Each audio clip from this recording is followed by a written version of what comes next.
Yellowstone National Park is about to experience a boom like never before. The park officials are so sure of this that they have declared the next decade the next 10 years, specifically between 2024 and 2034, the decade of visitation for Yellowstone. They predict over 50 million visitors. To put it in perspective, last year, 4.8 million people visited Yellowstone. So we're talking about an increase of more than 900%. But here's the thing, though. Yellowstone has been facing some serious challenges lately. From record-breaking floods and wildfires to diminishing water levels and even an earthquake swarm. These issues have left many wondering if Yellowstone can actually handle such a massive influx of tourists. Will these additional visitors just exacerbate the existing problems, or could things get even worse? And will the increased funding help solve those issues, or does the park need to take a different approach? Join us as we explore both sides of this issue and try to answer these critical questions. On one side, there's the argument that Yellowstone is already struggling to cope with its current visitor numbers. Between the floods and the wildfires, the park's infrastructure is under strain. There's also the risk that overcrowding could damage the very ecosystems that attract tourists in the first place. On the other side, though, boosting tourism could help address some of these issues by providing much-needed funding for maintenance and conservation efforts. So let's dive into the details. One of the biggest challenges facing Yellowstone right now is overcrowding. With 4.8 million visitors last year, it's no surprise that some areas of the park were getting pretty crowded. This can be a problem for both visitors and wildlife. For example, bison are often seen as the main culprits behind injuries in the park because they tend to wander into popular areas where people are present. But when there are too many people in these spaces, it's harder for the bison to move around and find food, which means they can become more stressed and unpredictable. Now, this issue isn't limited to just bison. Other animals like bears and elk also need space to roam, and finding that space becomes more difficult when there are so many people around. In addition to the safety concerns, overcrowding can also damage the environment. Trails can become eroded, plants can be trampled, and delicate ecosystems can be disrupted when there are too many people in one area.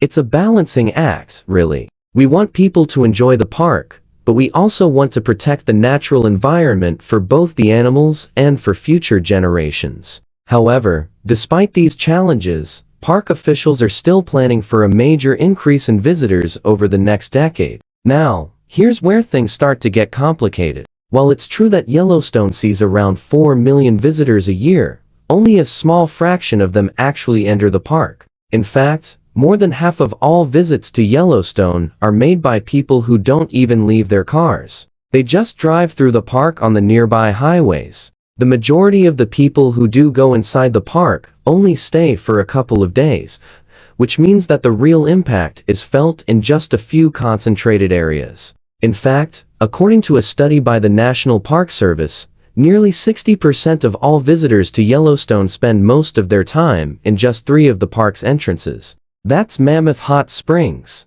Norris, and Canyon. These areas receive around 75% of all the visitors who enter the park. This is significant because it means that the pressure from overcrowding isn't spread evenly across Yellowstone. Instead, it's concentrated in just a few spots. It's like having a huge party, but instead of the whole house being used, only 3 rooms are packed, while the rest remain relatively empty. So while the overall number of visitors might be increasing, it's likely that the impact will continue to be felt mostly in those 3 areas. Unless, of course, there's a change in where people decide to visit within the park. Now, here's the interesting part. Despite the challenges of overcrowding, the Park Service hasn't done much to limit the number of visitors. Instead, they've focused on managing the crowds once they arrive. For example, they've implemented timed entry permits for certain areas of the park during peak season. This allows visitors to plan ahead and ensures that popular sites aren't overwhelmed by too many people at once. They've also invested in improving the visitor experience through projects like the new Canyon Mobility Hub, which provides visitors with better options for getting around the busy Canyon Village area. But what if, instead of focusing on managing the crowds, we shifted our attention to something else. What if we tried to spread the crowds around? Well, according to some experts, this is exactly what's happening in Yellowstone. A recent study found that visitors are starting to venture further into the park, which means that some of the pressure is being alleviated in those crowded areas near the entrances. Now, there are a few reasons for this shift. For one, visitors may be looking for new experiences, since many of them probably stick to the same popular spots on their first visit. So as repeat visitors return, they're eager to explore less crowded areas and discover hidden gems within the park. Another reason is that the park itself is changing. As the climate warms, new hiking trails and areas to explore are becoming accessible,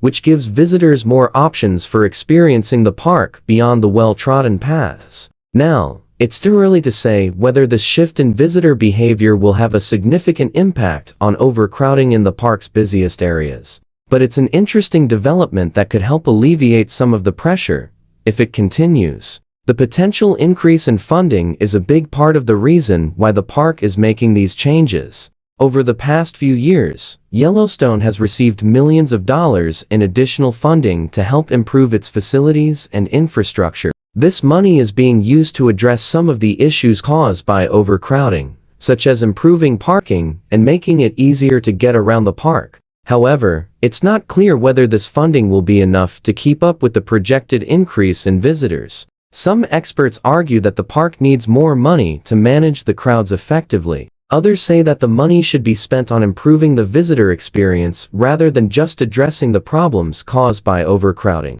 Now, here's the thing.